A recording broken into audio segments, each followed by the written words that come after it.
Olá, telespectador do canal Viver Brasil. Seja bem-vindo.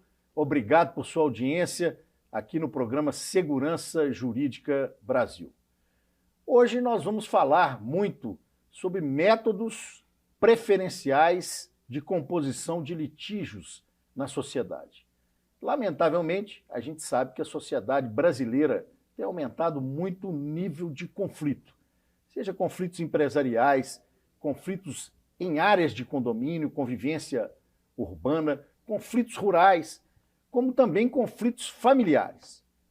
E também, lamentavelmente, o prazo de expectativa de duração do processo tem se prolongado muito, porque os juízes têm trabalhado intensamente, mas não conseguem suprir todas as necessidades para julgamento célere das demandas, porque alguns carregam para julgamento mais de 12 a 13 mil processos em suas secretarias de fórum.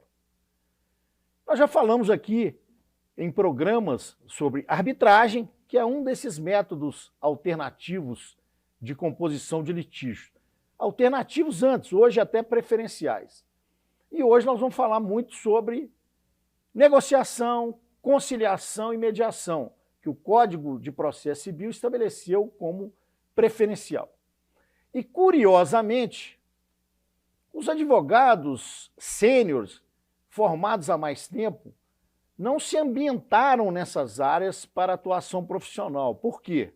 Assim como esse modesto advogado aqui, que se formou em 1987, nós fomos preparados nos bancos universitários para os litígios, para as aulas de prática jurídica focadas na petição inicial, na contestação, ou seja, no conflito de interesses, né, dentro do processo para que o juiz posteriormente julgasse a demanda.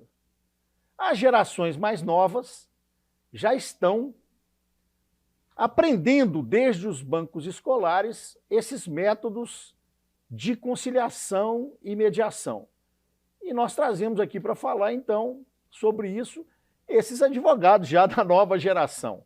Eu trago a colega advogada, que milita tanto na área empresarial quanto na área civil ligada à área de família, especialista aqui no tema de conciliação e mediação, Patrícia Souza, para falar um pouco sobre essa área aí. Patrícia, eu queria que você falasse da sua experiência profissional aí, apesar de ainda jovem advogada, e também falasse para a gente um pouco aí do resumo do que você pensa dessas modificações ao longo dos anos, que veio com muito ênfase no Código de Processo Civil, né, de 2015, colocando como método preferencial a mediação e a conciliação sobre, inclusive, a ação judicial pelo juiz togado. Seja bem-vindo ao nosso programa para falar para os nossos telespectadores.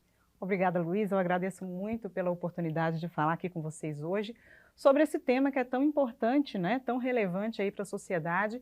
E, de fato, a sociedade hoje, eu acho que precisa, né, e atualmente o Código Civil, como você falou, aborda isso de forma muito incisiva, desses métodos de conciliação, na verdade, métodos autocompositivos, né, onde as partes elas têm autonomia para poder compor ali da melhor maneira o litígio. E, de fato, isso veio evoluindo com o tempo.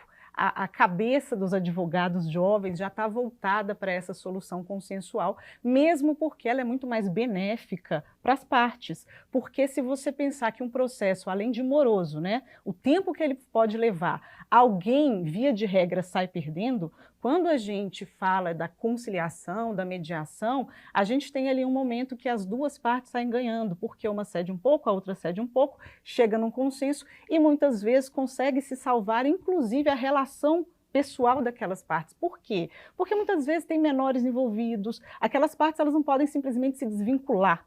Então, quando a gente fala da conciliação, da mediação, de um acordo, isso é muito mais favorável para as partes. E o que eu acho interessante, Patrícia, e eu te faria duas perguntas, né? Primeiro, por que as pessoas têm resistência à composição amigável?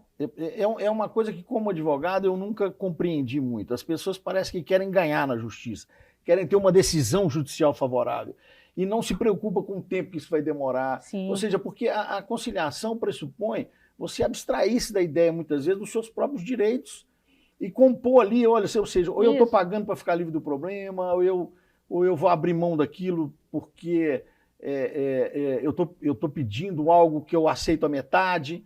E por que as pessoas, de forma geral, eu estou falando aqui inicialmente não só no campo do direito afetivo, que é o direito da família, mas no campo até empresarial, as pessoas querem levar o processo como se fosse uma guerra. Então essa é a primeira pergunta. Por que as pessoas têm resistência à conciliação? Não é só o advogado, Sim. as pessoas. Sim. E segundo, né? Por que as pessoas procuram desconhecer os benefícios da conciliação? Ou seja, procurar saber o que eu ganho com isso, né? Porque o que você acha disso? Primeiro eu penso o seguinte, com relação à primeira pergunta, o que acontece é que tem um fator emocional muito grande. As pessoas levam para o processo, levam para o litígio, né, muita emoção. Então esse fator emocional, quando ele não é trabalhado, então a gente tem aí, eu posso dizer com bastante propriedade que a advocacia, o trabalho do advogado, ele tem muito de terapia, né? Ele tem muito daquela situação, muito daquele processo terapêutico e muitas vezes é importante que aquela pessoa ela seja acompanhada, principalmente na área de família, né? Por um profissional da área, por um terapeuta, porque a emoção, quando ela invade ali, normalmente invade, e isso acontece também no meio empresarial, né? Tudo é muito fervoroso, isso prejudica muito a conciliação. Acho que no direito empresarial, assim como no casamento, há uma união com um objetivo. E às vezes na frustração desse objetivo, um acha que foi enganado, exatamente. Iludido, né? Então ele fica cego para a realidade dos fatos ali, inclusive para o fato de um processo demorar tanto, né? Então parece que você vai ficar amarrado naquela pessoa muito mais tempo que você queria, mas você não enxerga aquilo. Como também no empresarial acontece, isso acontece em todas as áreas, porque a emoção ela acaba invadindo aí esse campo e prejudicando eu falo dessa sanidade mental, né, de você enxergar a coisa como ela de fato é.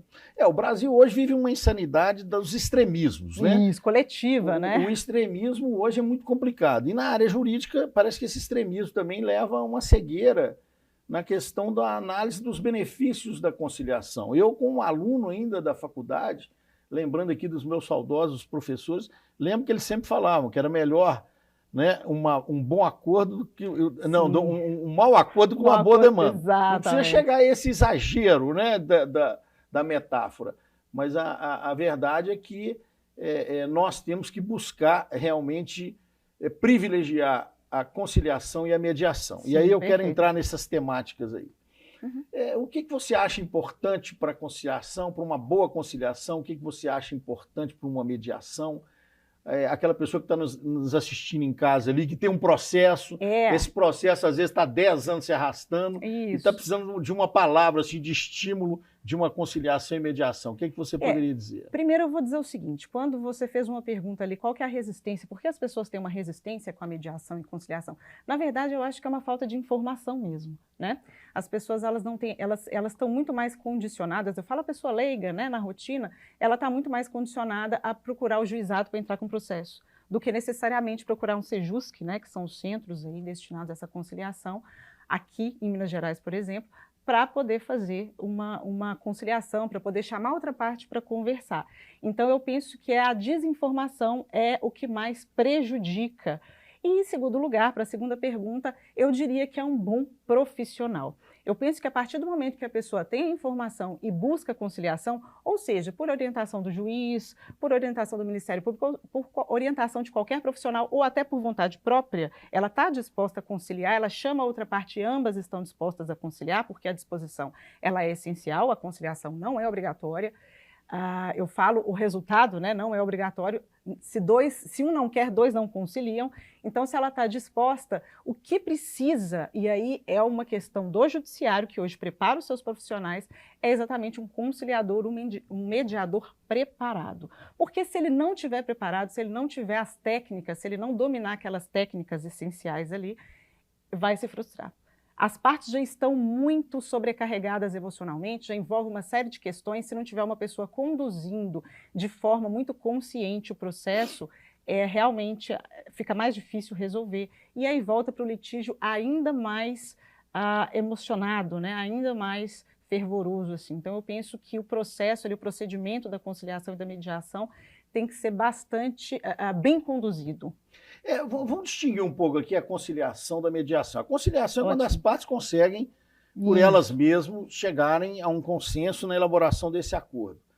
E a mediação é quando precisa de alguém. E a conciliação, isso. A mediação é quando precisa de alguém, um terceiro neutro, Sim. que vai, evidentemente, aproximar as partes, que, como você muito bem disse, às vezes as pessoas não enxergam o que está por trás Sim. daquela verdadeira briga judicial, e às vezes tem um fatozinho ali que é o fato que não é o colocado na petição inicial, mas é um fato que está atrapalhando esse acordo, essa Exato. conciliação. Então, às vezes, o papel do mediador é apenas aproximar as partes para a conciliação, que eles não estão conseguindo. Eu quero falar primeiro da conciliação. Eu, como advogado militante, Patrícia, eu já enfrentei vários problemas muito graves e que eu não sei dizer na conciliação o que é bom, mas eu sei dizer o que é ruim.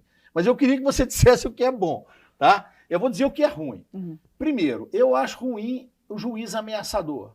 Perfeito. Aquele juiz na conciliação que impõe à parte o medo da derrota. Porque, para mim, conciliação é a abstração da ideia do direito na possibilidade de você não discutir o fato e o direito e realmente ver que existe uma solução benéfica que deve ser encontrada por eles mesmos, Perfeito. pelas partes. Perfeito. Então, quando o juiz chega assim, se você não fizer uma coisa, você vai perder a ação. Ele, na minha ótica, está pré-julgando e dificultando esse acordo.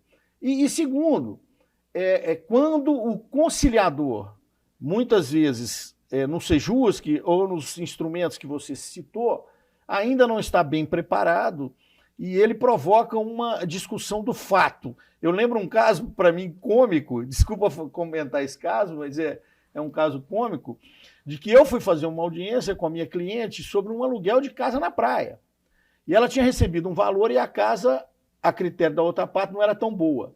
Então, se o conciliador tivesse proposto assim, devolve metade do dinheiro, estava resolvido em 15 minutos a audiência. Mas aí o conciliador, né, usando de técnicas da mediação e não da conciliação, disse para a parte contar o fato. Quando ela contou o fato, ela falou, desculpa que o telespectador, foi o que ela disse, aluguei a porcaria da casa dela na praia, e aí a minha cliente respondeu, antes que eu pudesse falar qualquer coisa, que porcaria era ela, e as duas então começaram a discutir, e aí não deu acordo de jeito nenhum. Então eu queria que você falasse do ponto positivo. Isso. O que você vê como positivo para a conciliação? Olha só, eu penso que nesse caso, só para a gente pegar o gancho do exemplo, quando eu penso nesse caso especificamente, que chegou num ponto crítico, o que o conciliador podia fazer naquele momento? Primeiro que assim, o juiz, qualquer profissional da área, ele não pode aplicar métodos de coerção, né?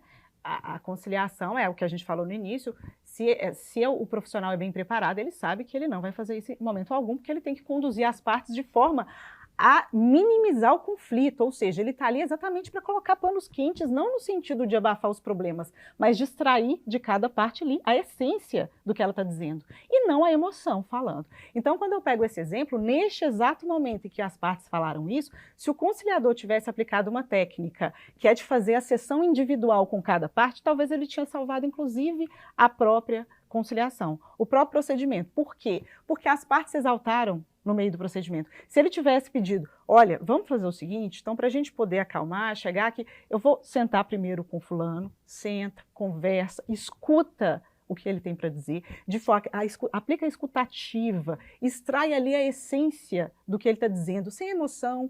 Então pega aquela fala negativa e transforma em positiva, em prospectiva. O que eu extraio daqui? Talvez tivesse chegado no que você disse. Vamos fazer um acordo aqui, eu vou te devolver metade, pronto, resolveu. Mas não foi possível, por quê? Porque os profissionais, eles não estavam preparados para isso. Chegou num ponto crítico, acabou a conciliação. Então, se ele tivesse aplicado técnicas super possíveis, eu digo que essas técnicas, elas são da mediação, só que hoje elas são aplicadas também na conciliação. Existe aí uma convergência que possibilita qualquer uma das duas técnicas, tá? Vamos falar dessas técnicas na volta do nosso intervalo, nós vamos parar rapidinho. Participe do nosso programa Segurança Jurídica Brasil, mandando sugestões, perguntas, canal 527 HD Claro, NET TV. Até breve.